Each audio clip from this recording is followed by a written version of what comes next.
folks, it's Sarah with Obadiah's, and today I want to share with you guys EPA approved wood stoves.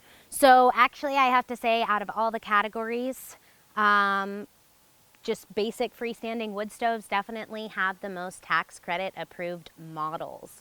Okay, so there's going to be quite a few of them. For cast iron models, there is going to be Vermont Castings, and Hearthstone has some of those kind of cast iron. For steel models, Napoleon, Buck, Osborne, Rollet, we have tons of EPA approved wood stoves. So we'll be sure to put together a little article that links you to all of the tax credit approved models for your convenience and ease of shopping.